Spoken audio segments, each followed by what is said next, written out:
Fantastique. Oula, ok.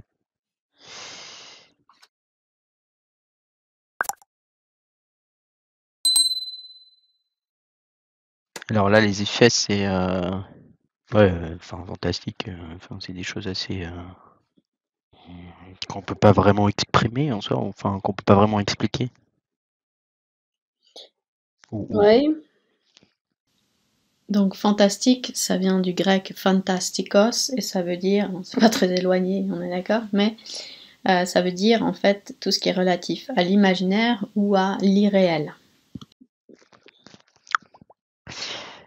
Hmm, T'arrives à le dire mieux? non. On parlerait de faits surnaturels, inexplicables, Ouais. d'accord? Et ça provoque souvent une atmosphère d'angoisse ou de peur. Ouais, remise en question. Remise en question, non, Non. pas vraiment. Ok. D'accord. Angoisse, Ouais, peur. bon, mais ça dépend. Parfois, je sais pas trop ce que tu veux dire par là. Qu'est-ce que tu veux dire par là? Non, non, Remise en question de quoi? enfin ouais, je lis un peu à l'angoisse, à la peur, quoi. Remise en question. Enfin, l'angoisse de quoi? Enfin, de certaines choses. Donc, remise en question peut-être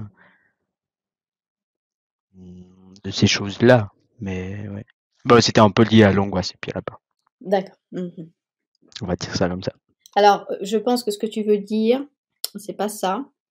Je pense que ce que tu veux dire, c'est que le lecteur ou le spectateur doute de certaines choses parce que ça paraît inexplicable plutôt que remise en question. Ça suscite le doute, le trouble chez le spectateur parce qu'il ou chez le lecteur parce qu'il est un peu mis face à quelque chose qu'il ne connaît pas. C'est quelque chose de Mhm. non rationnel, irrationnel. Ouais. C'était ça? C'était oui. Ouais, ouais, plutôt le doute. Et un peu Ok. l'incertitude, quoi. Souvent, la tonalité fantastique est confondue avec la tonalité du merveilleux. Mais en fait, bon, dans les deux cas, comme on le verra, il y a un jeu avec le réel, c'est-à-dire que soit on est ancré dans le réel, et puis il y a des éléments un peu comme ça, soudains, étranges, bizarres, qui s'écartent du réel, et là on parle de fantastique, soit on est vraiment dans un monde complètement irréel, un monde par exemple magique ou voilà, et là on est vraiment dans le merveilleux, c'est-à-dire on est complètement extrait du réel. La tonalité fantastique a d'ailleurs été définie par Tsetan Todorov dans une introduction à la littérature fantastique comme étant, c'est intéressant, le fantastique c'est l'hésitation éprouvée par un être qui ne connaît que les lois naturelles face à un événement en apparence surnaturel.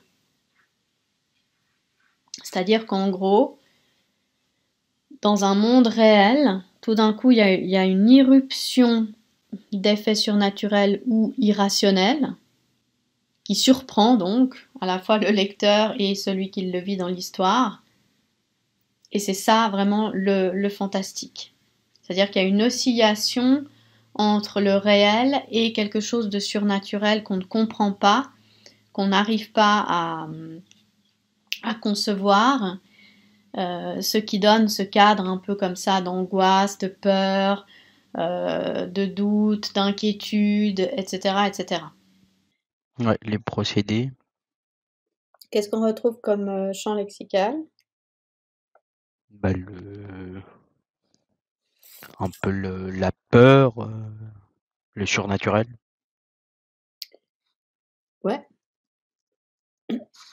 Quoi d'autre?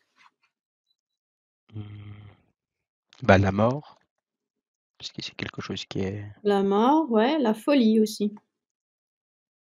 D'accord. Ouais, Bon, on pourrait dire, si tu veux, en général aussi l'étrange, d'accord? Tout ce qui est un peu... ok. Ok. Pour les figures de style, bah, je dirais bon, l'hyperbole, hein. La comparaison, enfin le fait de comparer peut-être des choses réelles un peu à des choses surnaturelles. Mhm. Et du coup, dans le même sens, la métaphore. Et, euh, et là, vu que Et là, très très souvent, on utilise quelque ouais, chose ouais, justement celle qui traite des. que t'aimes bien. Oui, ah oui, non. La personnification. Oui, Enfin, oui, je oui, l'aime pas moi, mais je l'aime beaucoup. ouais, ouais. C'est très très bien. Et puis, là, on emploie aussi des temps un peu différents, d'accord? On aura souvent du conditionnel. euh, Ok. Parce que bon, bah voilà, on est quand même dans l'incertitude, hein, d'accord? Mhm. Ouais. Il y a beaucoup de première personne aussi du singulier. Souvent, c'est quand même des récits qui sont, voilà, un peu Ouais. dits à la première personne. On a Ok. du subjonctif aussi, d'accord? Mhm. D'accord. Concernant la tonalité du merveilleux, on est vraiment plongé dans un monde imaginaire. C'est quelque chose qui souvent fait rêver et puis qui émerveille, en tous les cas qui nous extrait complètement de notre réalité. C'est le monde du conte, qui commence très souvent par le fameux Il était une fois, ou alors c'est un monde complètement imaginé, comme celui imaginé par J.K. Rowling de Harry Potter, ou alors celui de Tolkien, Le Seigneur des Anneaux.